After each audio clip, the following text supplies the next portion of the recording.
Welcome. Welcome to the Living in Utah Thursday evening edition. This is a live question and answer session.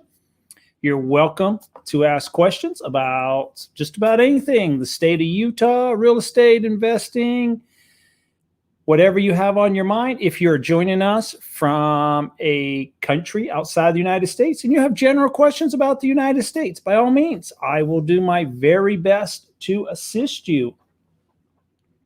It's been a great day in Utah today. Warm. It's on the warm side. It's over 100 degrees. We are in a little bit of a heat wave. We actually have been in a heat wave for a couple of weeks now. Very dry outside. Very high danger of fires. So survived the 4th of July with very few fires. I believe that the fire departments were a little bit surprised about that. So yeah, some dry conditions that we are dealing with in the state of Utah, but it's great. If you enjoy outdoor recreation, low humidity, you can still do some activities outside. If you want to do it in the morning, it's a little bit cooler. In the afternoon, you'll reach 100 degrees. So let's talk about what's happening in the state of Utah at the moment. I also want to go over another thing. I just had a question from somebody, and I am going to talk about that too. I'm just loading up a map. So, state of Utah, we have a blood shortage. They are asking people to donate blood, especially O positive. The blood shortage has forced healthcare providers to make difficult choices. So they are actually trying to make decisions on what surgeries they are going to perform and which ones they are going to push off because of the blood shortage. There's a big drive to try to get people to donate some blood in the state of Utah. I'm not too sure if that's an issue across the country, but it's an issue here in the state of Utah. So if you like to donate blood, by all means, they definitely can do it. Another problem we are having in the state of Utah is the coronavirus with the Delta variant that is out there.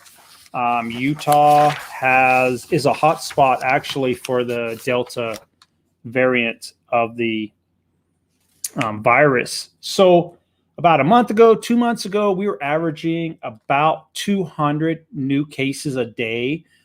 We are now averaging about 385 new cases per day. So it is spreading throughout the state. The St. George, Southern Utah area is experiencing some problems down there with it. Matter of fact, their ICU units they have in the hospital are reaching max capacity, they were saying. So a little bit of an issue. See what else we have in the news. Utah is suing Google over their App Store monopoly. So they have filed an antitrust lawsuit in federal court claiming that Google is charging 10 times the market rate for fees inside their Google Play App Store. Cool. So Utah's standing up to it. I heard there's some other states that are also looking at joining as part of the lawsuit, and it's good. It's I don't know if it's good, but they're standing up to Google. Google has a large presence in just south of Salt Lake City. So we also have this is a very interesting article. Utah ranks number 1 on honesty, on the honesty scale when it comes to leaving a note after damaging your car. So you're in a parking lot, someone damages your car, you're not around. Utah actually ranks number 1. They say that in Utah, so on the national average, about 1 in 3 people would leave a note or would not leave a note. But in Utah, 91% of the people said that they would leave a note that they damaged your car. Utah actually tied with Arkansas for the top spot. And one of the states that had the lowest was South Dakota. So Utah ranks #1 on the honesty scale. So I do not know how they collected that data, but interesting. Because I can tell you a story. My sister-in-law was at a parking lot. Someone backed into her Explorer, broke off the front bumper and the license plate, and they put it on the hood and they drove off. So, and she went inside to ask for some assistance with the security cameras, and they said that that's private footage and they do not share their security cameras. So I guess that's one of the 9% of the people in the state of Utah that would not leave a note. So, all right. I am in Clinton, Utah. Great area. Once lived in Clinton, Utah. So this is another question I get all the time. People looking for homes, and they say that cash buyers, investors are swooping up all the homes. So there has been a report out on are investors swooping up the homes in the state of Utah. And it is not true in the state of Utah. Nationally, about 25% of the homes sold nationally are being sold to investors. In the Salt Lake City market, that number is only about 15%. So we're actually below the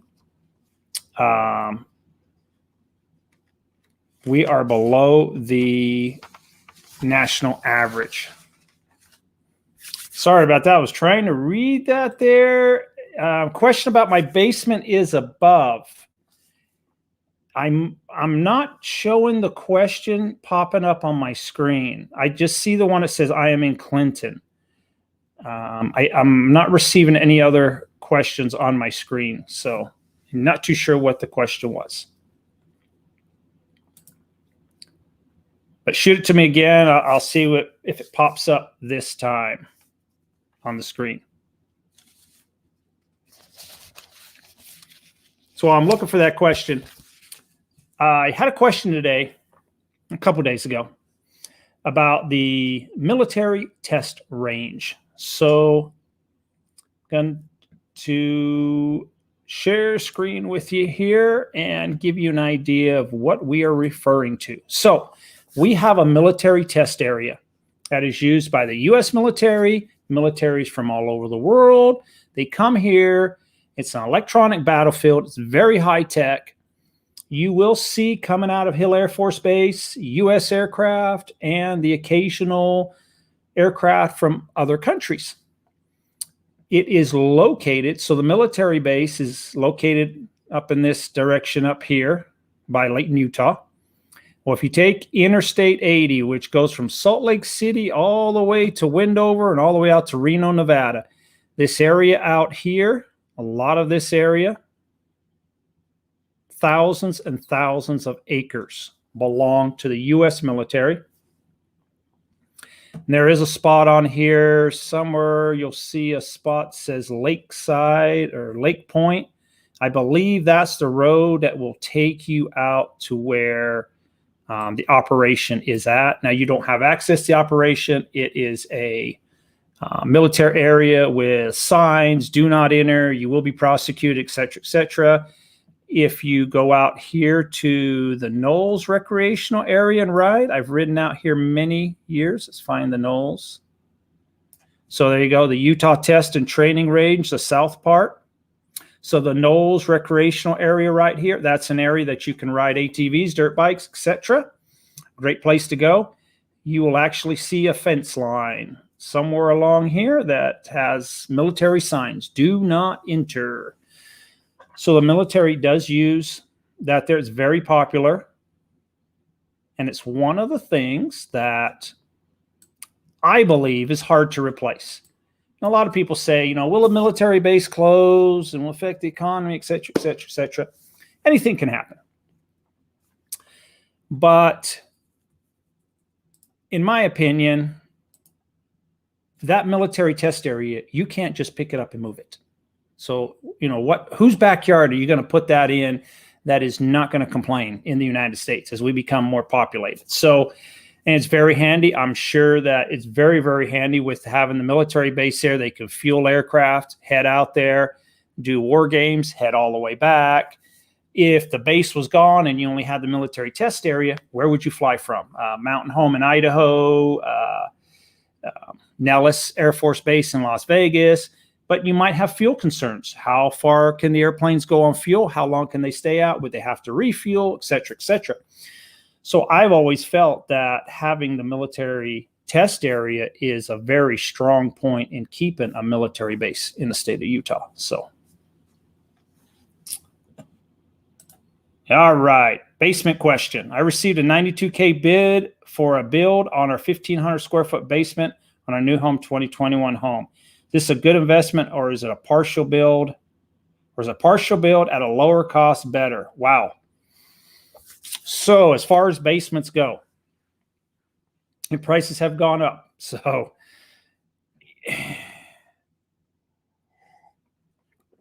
does it instantly put $92,000 on top of a home price? Probably not. But it's something that if you can get the enjoyment out of it over the long run, yes, it does pay off. So if you need it for additional rooms, game room, this is my basement right here. I do a lot of my YouTube stuff in the basement. So, but having finished basements does make your home value more when you go to sell it. So, but is it $92,000 more than what it's worth right now? That's a hard thing to answer. And more than likely, I would probably say at this moment, no. But as time goes by and you live in the home longer and longer and longer, one thing that stays the same, or one thing that increases, is material and labor costs. So what costs $92,000 to do on your basement right now, 10 years time could be $132,000, $142,000. So, material costs and labor goes up typically. So you just go into a local store and see what wood costs these days. Of course, wood's starting to come down a little bit, and we are at an abnormal high with wood and some other supplies. And that's one of the things I'm finding. Most people who are doing decks, basements, any kind of remodels that require wood are putting the brakes on. They are literally holding us. I'll wait a couple years and see if the wood prices will come down, reduce the cost, and then they will do those items. And I just talked to somebody, I think it was yesterday, and they were talking about doing a deck build, and they're like, there's no way. It has gone up 4 times since, but it's 4 times higher now to build that deck than it was before COVID. So they're like, I don't need the deck that bad, so I'm just going to hold off for a few years and let the prices hopefully come back down and go from there. So guess depends what you need. If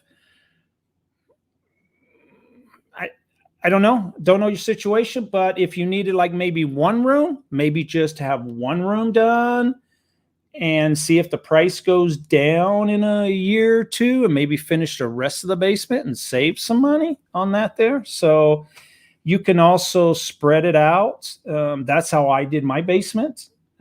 The biggest thing I had was time. So I spent time doing the framing, and then bought sheetrock and doors and did piece by piece. So it didn't seem as expensive when I did it like that. And also, I didn't have the time to just knock it all out real quick. So home cost is $486 in Cranefield, correct. Speaking of cars, I'm from North Dakota, but have lived in California for a couple years. I have California plates. Is it true my car will get keyed if I move to Utah, even though I've lived in North Dakota most of my life? Wow. Well, I have not heard of anyone's car being vandalized because of California license plates. It's possible. It's possible. But I have not personally heard or read in the newspaper issues with that. So anything is possible, but I have not heard of it. Not at all.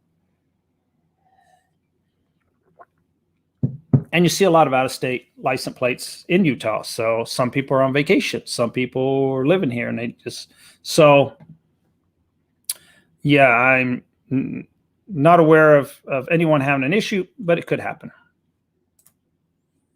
Good evening, Curtis. Yeah, that's so when we hear about the California issue per se, I hear more about it in Idaho. Idaho has not been as accustomed to having people from California move into their state like Utah has. Quite honestly, for the last 15, probably since around 2002, we have had an influx of people from various states. So we are used to the growth and having people move here from other states. It's part of our culture. In the Boise area, Twin Fall area, Idaho Falls of Idaho, little less common, but over the last 3-4 years, it has picked up. It's become a hot spot, and some of the residents in Idaho are less than happy. But so, and the number one thing in Idaho, so I've got relatives in Idaho, so I have this conversation from time to time. The biggest fear that people in Idaho have, and I think it's in Utah, is people that moved from California to Idaho that want to bring some of their political beliefs with them to the state and change their state. Idaho and Utah are two states that enjoy outdoor recreation, gun rights, et cetera, et cetera. The list can go on. And they're afraid that those laws may get changed over time. The people that I talk to that move here from California that I work with, or I have an email conversation, or I have a phone call with, is totally the opposite. They are leaving California. One of the reasons is because they are tired of some of the rules and regulations that California has enforced, especially over the COVID. I talk to people who are born and raised in California that would like to make the move. A little bit difficult for them, a little bit, because they have some strong ties to the state, but they are just at, the final straw, as you might want to say. That's what I run across all the time. I have yet to come across somebody that has moved from California that I've worked with or talked to that moves here and they want to change the gun laws and they want to do all this and et cetera, et cetera. If they do not make it known to me. But most of the people I feel that are moving here because they want Utah. They like Utah's laws, political ideas, the outdoor recreation, the idea of being able to go hunting and fishing and snowmobiling. They love the outdoors, ride a UTV, a dirt bike without anybody objecting or trying to block off the land so they can't ride on it, et cetera, et cetera. So that's what I notice what I observe myself. So, and the COVID situation has changed a lot of people's views. It's amazing I get probably before COVID, I don't really recall anybody reaching out to me from like New York State. I get reach outs from New York State now, places like Chicago, the Northwest, Portland, Seattle, places like that reach out. And before it was very, very, very few. Now it's on a regular basis. California has always been, and even people from Texas, there's quite a few people from Texas that are moving up. But it has changed over the last year. The amount of people that have just what's going on in some other states. So I'm not a politician. I don't know if I have not lived in California. I visit California, but I have not been to California since before COVID. So I really do not know what it was like to live in California over the last year either. So some Californians repeatedly voted for those restrictive policies. Yes, very true. And that's what I hear. Very, very true. And the people who are leaving are the people that want to get away from the restrictive policies, the high taxes, some of the areas that have the crime rate. And I hear all kinds of reports. I was talking to a man that said, and I don't remember what city it was, and I could be incorrect with the information, but they had passed a law that said anything shoplifting under $1,200 will not be prosecuted. And people literally were walking into like a CVS pharmacy, loading up the cart, pushing out the door, knowing they could not be prosecuted. And there are stores and businesses that are closing down because of it. So, all right. Tube 100. Hi, Mike. Any suggestions around our area to go and escape this crazy heat? Is this average temps for Wasatch Range? So average temps, no. We will reach 100 degrees in July and August. There are days when we reach 100 degrees. What we are having this year is abnormal. I do not remember 100-degree days in June time period previously. So yes, this is unusual, but the whole West Coast, this is happening on the whole West Coast. I think it was Portland, Oregon the other week that was 112 degrees. Never happened before. So it's like the whole West Coast is I don't want to say on fire. That was last year. We had all the fires, but we are having a heat wave. So yeah, escape the temperatures. This is what I really enjoy doing when I want to escape the temperatures. And I usually do it on 4th of July. I didn't do it this year. Went up to Idaho instead. But I head up to the Uinta Mountains. So you can get there via Salt Lake City, Utah County, you can head up. Or if you are in Weber, Davis County, you could take the interstate up to Evanston, Wyoming, and you turn into the Uinta Mountains. A lot higher altitude. You're probably 9,000, 10,000 feet above sea level. Great place to go. Hiking, biking, mountain biking, you name it. It's up there. Fishing, unbelievable rivers and streams and lakes, and you can go for days. But the temperature up there is at least 20 degrees cooler. So 100-degree day here, there were probably 80 degrees. Great place to go. Yes, very nice. I really enjoy that. I really enjoy my time up there. And we'll actually do that. Like if I don't have any work going on, me and the wife will just jump in the car. We will pack a lunch and a cooler, and we'll head up there and have some personal time, and we'll hike around. And we've got a couple nice hiking spots that we really enjoy. Enjoy the nice weather, and we'll come back in the evening. So that's a great place to escape the heat. Travel up to Idaho. Idaho's a little bit cooler. So I was in Idaho. It's their daytime high when I was there last weekend was 85 degrees. So that's closer up towards the Island Park area, by the way.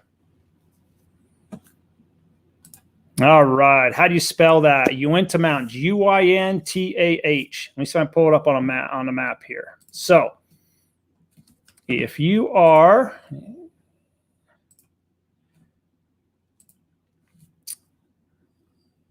show you the way that I like to travel to there, and you can go either way out of Salt Lake.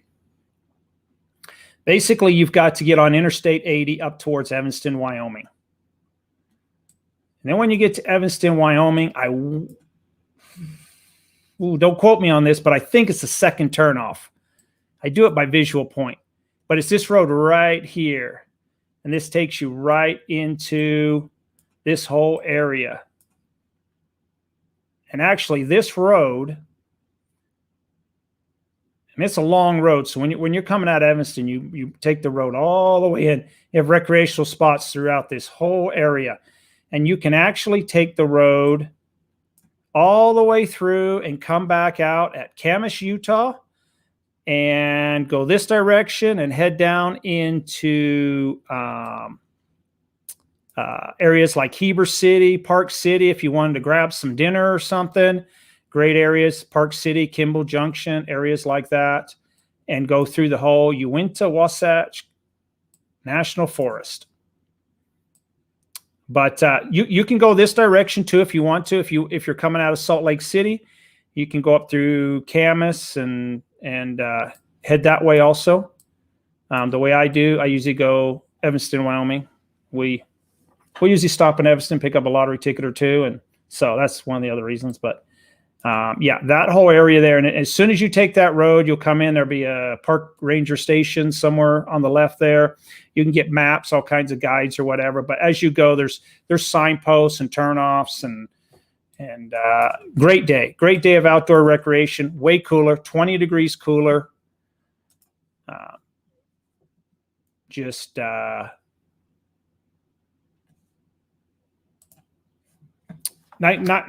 area. I really like that area. It's probably one of my favorite areas. So, yeah, you got a mountain bike, anything you might have, take it up there with you. Yeah, great time. Great time. Enjoy the outdoors. Like I say, I really enjoy spending time with my wife there. It's, it just, you get away from everything. You're away from the city life and you're in the mountains breathing the nice mountain air and everything. It's a very peaceful place. Very, very peaceful place. Any more questions this evening before we call it a night? And you can travel. The other thing, places you go up to Idaho. Lots of great areas in Idaho. You can go up to Island Park is another great recreational area. Temperature's a little bit cooler up that direction. There's if you own a UTV, or a ATV or a dirt bike, and you enjoy riding in the sand, you can go up to Idaho to St. Anthony Sand Dunes. That is phenomenal area to go riding. Especially if you can catch it on a weekday, you'll be like one of the only ones out there on the sand. That is a blast. So we were there last weekend and it was crowded. And I went on Saturday. So it's, yeah, a little bit crowded, but if you can catch it on a Tuesday or Wednesday, that's a great recreational spot too, if you're a UTV fan. Any more questions this evening before we wrap it up and call it an evening? I'll be back again, same time next week. Thank you. Take care. Stay safe.